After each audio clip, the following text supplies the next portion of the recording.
Hello, everybody, and welcome back to the studio. There were tears, there were cheers, there were smiles, there were frowny faces. It truly was an 8-cast match. Yes, that was another ridiculous nail-biter match.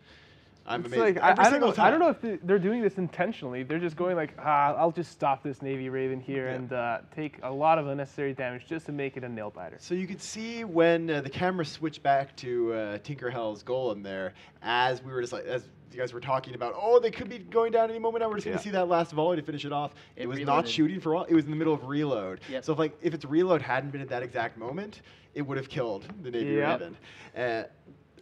So if you look at those stats there, we see the damage dealt and damage taken extremely close. It's a 5,000 damage gap. But 8-cast walking away with the victory there. What a silly match that was. It was. It was like there were tiny mistakes in both. Well, tiny and not so tiny mistakes on both parts. But I don't know. I think we just have here like two developing tournament teams that are kind of figuring this out the hard way. They're just.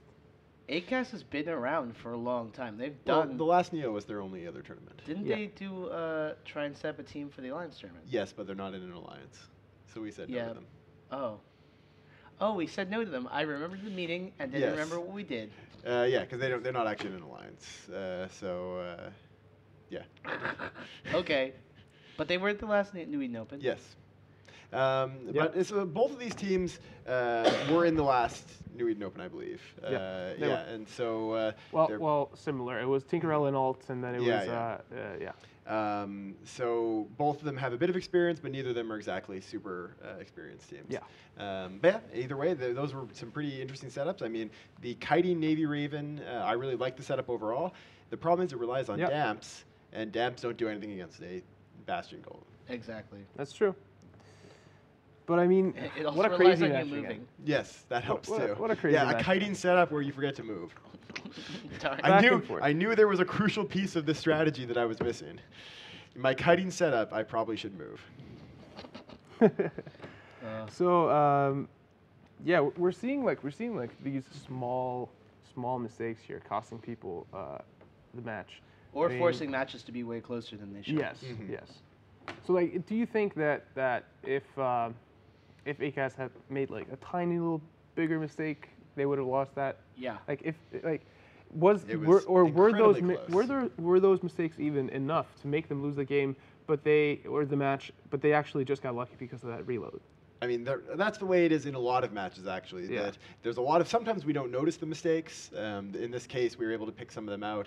But very often, there's these little things that actually can swing close matches that you'd never really notice. And it is like both sides had some lucky breaks here and there. And the mark of a good tournament team is when you can take advantage of the lucky breaks you get and get a win out of it in the end. I mean, a lot of teams will often overlook some of the little opportunities that got opened up by the good luck that they do get.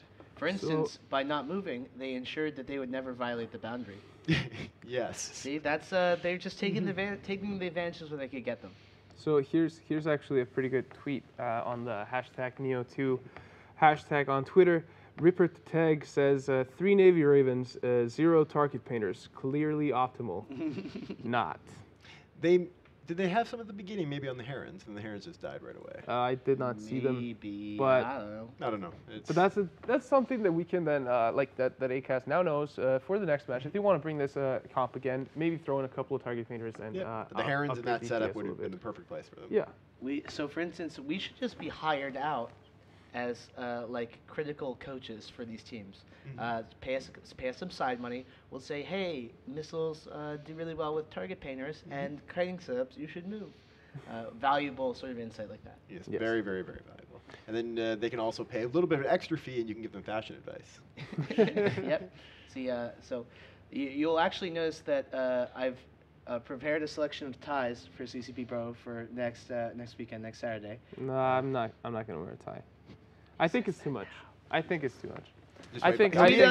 us by the end. Tweet us at NEO2 who is the best dressed of the commentators. I want to hear from you.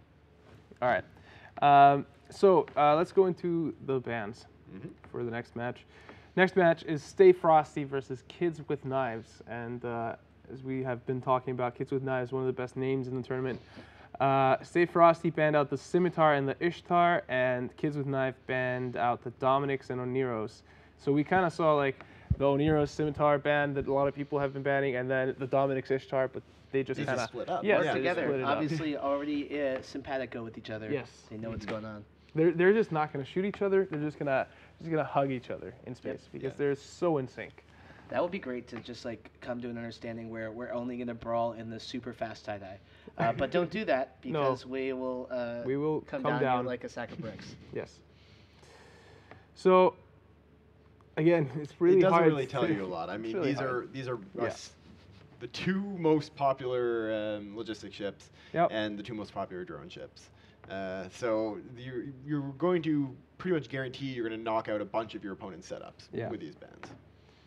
That's true. I don't think there's any real kind of. So you giveaways recently there. did the pass on the logistics frigates. You did another balance pass on them. Yes. Are they changing in 1.3? They are indeed. Yeah, that's one of the changes we're making in 1.3 is we're giving them a significant amount of more speed, and we're giving them some more cap, but we're taking away some of their agility.